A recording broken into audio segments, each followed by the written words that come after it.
first rule of success is to have a vision. You see, if you don't have a vision of where you go, and if you don't have a goal where you go, you drift around and you never end up anywhere. It's like you can have the best ship in the world, you can have the best airplane in the world. If the pilot or the captain doesn't know where to go, he would just drift around. He would not end up anywhere, or most likely in the wrong place. So I was very fortunate that I stumbled onto my vision. I mean, as you know, I was born in 1947 in Austria after the Second World War. And I didn't really like Austria when I grew up. I couldn't wait to get out of there. I couldn't see myself becoming a farmer or a worker in a factory or anything like that. Even though my parents wanted me to stay there and have a normal life. My father wanted me to become a police officer like he was. My mother wanted me just to stay there and marry a girl in the name of Heidi, hopefully, and have a bunch of kids and run around like the Van Trapp family in The Sound of Music.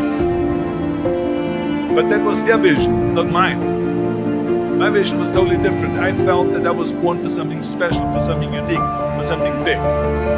You know how great it felt that I knew where I was going? Imagine the majority of people don't know where they're going. It's when you have a goal, when you have a vision, everything becomes easy.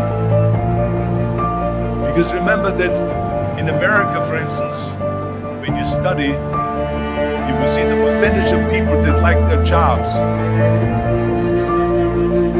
74% hate their job in America.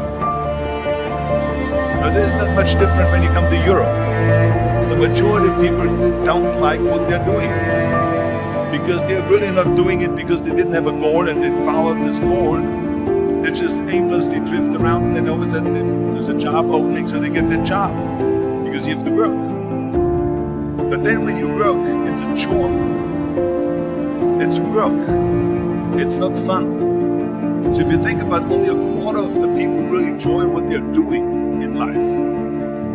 That is unbelievable if you think about it. So I felt so blessed that I knew what I was doing. It's like a medical student that studies and knows he wants to become a doctor. You know where to go. So I knew where to go. So people always ask me, when they saw me in the gym in the pumping iron days, they said, why is it that you're working out so hard? 5 hours a day, 6 hours a day, and you have always a smile on your face. The others are working out just as hard as you do, and they look sour in the face. Why is that? And I told people all the time, I said, because to me, I'm shooting for a goal. In front of me is the Mr. Universe title. So every rep that I do gets me closer to accomplishing that goal, to make this goal, this vision turn into reality. Every single set that I do, every repetition, every weight that I lift will get me a step closer to turn this goal into reality. So I couldn't wait to do another 500-pound squat. I couldn't wait to do another 500-pound bench press. I couldn't wait to do another 2,000 reps of sit-ups. I couldn't wait for the next exercise, for the next half hour of posing and all the kind of things that you have to do to be a champion. And at the age of 20, I went to London and I won the Mr. Universe contest as the youngest Mr. Universe ever. And it was because I had a goal.